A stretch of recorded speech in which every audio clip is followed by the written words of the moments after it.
Hey, so Facebook reminded me that today is an anniversary of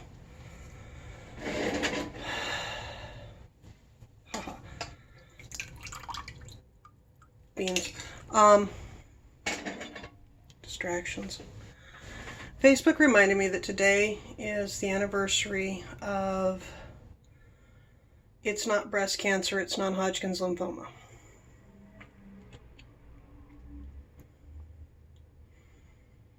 I spent 6 months from when the lump was found until I could get in to get the mammogram, having had breast cancer twice in the past. The first time I had breast cancer, I was young. David was a baby. And they went in and they did lumpectomies and they pulled out a whole bunch of lumps. And then they did basic chemo and basic radiation, and it wasn't that hard. And then everything was gone. Then a couple years later, I had the cervical cancer. And then a couple years later, I had the problem with the ovary that they thought was cancer, but turned out to be something different. Doesn't matter. And then. Every 2 to 4 years of my life has had something on the cancer scale. Has had doctors and tests and tests and doctors. And there are people in my life who do this poo-poo thing where you can tell that they think I'm a hypochondriac.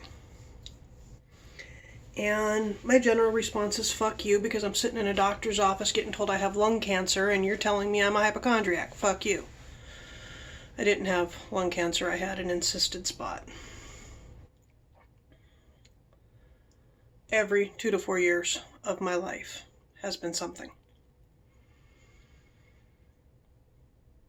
My current diagnoses are B-cell, indolent, chronic lymphoma, which is a type of non-Hodgkin's lymphoma. It's what causes 90% of my anemias. This shit. My blood's bad. Add to that, I had a bad reaction to a drug and killed half my bone marrow. Add to that, my stomach's damaged and I can't digest. So yeah, I got a lot of anemias going on. Oh well. I was diagnosed with rheumatoid arthritis when I was 11. I was diagnosed with Ehlers-Danlos around 13. It's like I'm talking to the husband and I'm like, we do stretches for the hands for arthritis. And I'm like, well, just take this and do this. Okay, those are my pinkies going up. Just do this. And he's like, I can't. My fingers don't bend back. It's like, yeah, non-Hodgkin's lymphoma, hypermobility. And it was funny. I'm not doing the right mechanisms now because my hand hurts. But I'm just like, what? And he's like, it doesn't do that. He's losing his thumbs to osteoarthritis, which we're fighting with.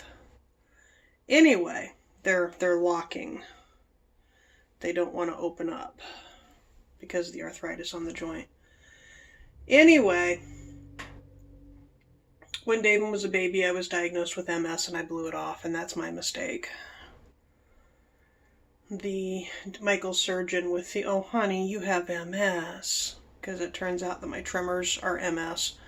Every doctor I've ever gone to has looked at my tremors and said, you have Huntington's or Parkinson's, let's run some tests. And when it didn't come back Huntington's and Parkinson's, they tend to lose interest. They're like, okay, well you used cocaine when you were younger and you had a head injury, that's what it is. Turns out tremors are an MS symptom. This light flickering thing it does drives me nuts. It's doing it, isn't it? Anyway. So in the last year, one of the things I keep hearing is, oh, that's an MS symptom.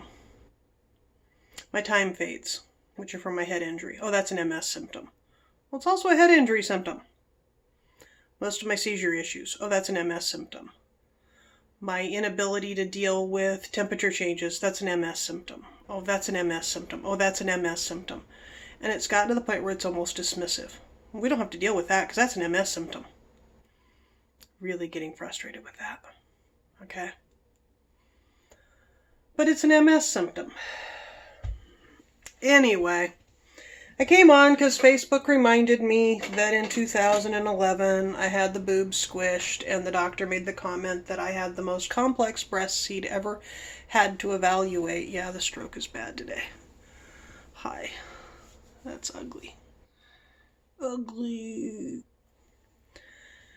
And the reason they were so complex is that there is a halo that forms right before a really malignant form of cancer forms. And the mammogram shows the halo, and that's how they diagnosed that really malignant form of cancer. Except I have the halos everywhere I'd had the lumpectomies. Which means even though lumpectomies are no longer in fashion, every place they pulled a lump would have become a very malignant cancer down the road. As opposed to I only had mild breast cancer before and they were being preventative. So as much as lumpectomies are no longer in fashion, I think they should be. They should be in fashion. I think that they worked for me. I don't know. I'm cooking some beans because I want to make navy bean soup, or bean with bacon soup, basically. And I made a pumpkin thing because that's what I do with pumpkin. Oh, yeah. This is what I do with pumpkin. 90% of the pumpkin in this house winds up in a custard pie type of thing. Crustless. See? Crustless. There we go. If you don't put the crust on your pumpkin pie, it has 1/4 the calories. It's health food at that point. You can use full-fat cream and eggs and butter and everything if you don't use the crust. The crust is 80% of the hit. Anyway, I was just having a moment because it popped up in my feed, and it's like, I just gotta say a big fuck you to everybody who poo-poos somebody on health problems when they play musical diagnoses. Because, according to the specialist I've been talking to, zebras run in packs, and they're really hard to diagnose because of the comorbid symptoms. Which means somebody who has Ehlers-Danlos almost always has arthritis. And somebody who has Ehlers-Danlos and arthritis almost always has some other major issue. And somebody who has an indolent blood cancer almost always has an immunoproblem. And non-Hodgkin's lymphoma, Ehlers-Danlos and MS, they're butt buddies. They love each other, okay? If you have one, chances are you might just have the other. On the other hand, the doctor I'm talking to looks me straight in the eye and says, you know, MS is frequently misdiagnosed as celiacs. Does that mean I don't have celiacs? Oh, I don't want you eating gluten anytime soon. It might be one of your triggers. I can't win for losing on these things, you know? So, we keep going on. It turns out that my cocoa that I can't live without, that if you've ever been around me for any length of time, you know that I drink 5 to 6 to 10 cups a day. And I really do want the generic. Okay? There's a study that says that cocoa processed with alkali, which is my big thing. If you ever talk to me about cocoa processed with alkali, don't get plain cocoa. Dutched cocoa. Okay? Is being used in Europe to treat MS. Because the anti-inflammatory, talking about food as pharmacy, the anti-inflammatory properties in Dutched cocoa in a half cup or more a day, every day, directly impacts the inflammatory issues that people with MS have. It's being used, but it's a half a cup a day. And I need you to see this, okay? It's a half a cup a day of cocoa. You know, black I'm going to bake with it cocoa. The kind that you put 3 tablespoons in to make an entire pan of brownies. Okay? The kind that is the third ingredient on the label. Can you see that? Is it going to focus? It's probably not going to focus. It's the third ingredient. Now, I also make up my own and use my own as well. But I drink half a gallon to a gallon a day, every day, have for 20 years of cocoa. I make cold beverage out of it. I make hot beverage out of it, whatever season it is. I drink my cocoa. And I eat my chocolate. And if I don't have my chocolate or I don't drink my cocoa, I get sick. And the hubby teases me, and now it turns out that there's a reason. Because food is pharmacy if you have things. Lorianne asked, what about willow? Aspirin is made from willow root bark extract. And it's not actually an extract, that's a myth. What gets sold in health food stores is willow bark. And they don't care what willow tree it is. Is it from a white willow, a black willow, a weeping willow, a pussy willow? They don't care. It's just willow.